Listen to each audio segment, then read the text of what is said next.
എല്ലാവർക്കും നമസ്കാരം. ഇന്ന് നമ്മുടെ ഒരു സുഹൃത്തിനെ പരിചയപ്പെടുത്താം. ഇദ്ദേഹത്തിന് ഞാൻ കുറേ വർഷങ്ങൾക്ക് മുമ്പ് ഒരു ട്രീറ്റ്മെൻറ്റൊക്കെ ചെയ്തതാണ്. ഇദ്ദേഹത്തിൻ്റെ പേര് രാജൻ, വടകരയാണ് സ്ഥലം. എന്തായിരുന്നു രാജേട്ടാന്ന് നിങ്ങളെ?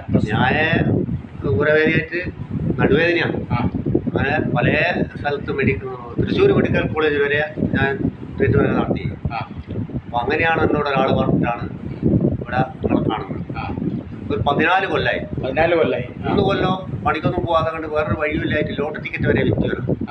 ഇപ്പം 14 കൊല്ലമായി. എന്നതിന് ശേഷം ഇത് കഴിഞ്ഞതിന് ശേഷം പ്രശ്നമൊന്നുമില്ല. ഞാൻ മരം മുറിക്കലാണ്, മരം വെട്ടാണ് എൻ്റെ മരമുറിയാണ് പണി.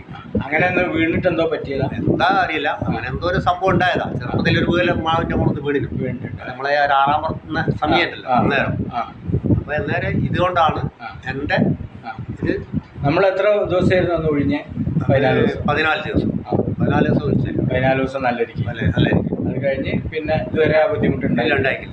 എല്ലാ പറഞ്ഞാൽ പ്രായത്തിനനുസരിച്ച് ഉണ്ടാകുന്ന ചില വൈകല്യങ്ങൾ ഉണ്ടാവും. എത്ര പ്രായമായി? 56 വയസ്സായി. പ്രായത്തിനനുസരിച്ച് ഉണ്ടാകുന്നൊരു ഉണ്ടാവുമല്ലോ. ഇപ്പൊ ജോലിക്കൊക്കെ പോകുന്നുണ്ട്. ജോലിക്കൊക്കെ പഴയ പോലെ തന്നെ. പ്രയാസങ്ങളായി ഊരവേദനയുടെ പ്രയാസങ്ങൾ, പിന്നെ ശാരീരികമായിട്ട് പ്രായത്തിന്റെ പ്രായാധിക്യം കൊണ്ടുള്ള ചില പ്രയാസങ്ങളുണ്ട്. എന്നാലും നമ്മളിപ്പോഴും ബന്ധം നിലനിർത്തുന്നുണ്ട്.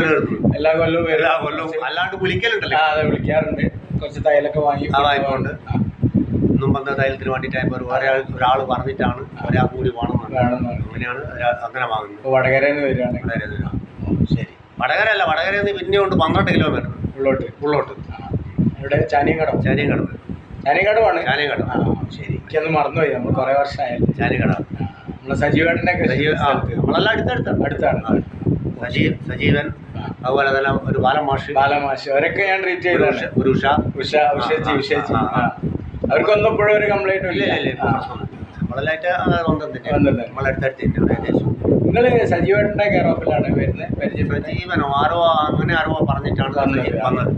അങ്ങനെയാണ് ഇവിടെ എത്തിപ്പെടുന്നത്. സജീവേട്ടൻ്റെ അതുപോലെ മണിപ്പാല ഹോസ്പിറ്റലിന് ഓപ്പറേഷൻ ഫിക്സ് ചെയ്ത കേസ് എന്തോ അതുപോലെ പല പ്രശ്നങ്ങളും പറഞ്ഞു. എനിക്ക് അതിനോട് താല്പര്യമില്ല. ഈ ഓപ്പറേഷൻ ഇല്ലാതെ തന്നെ രക്ഷപ്പെട്ടു.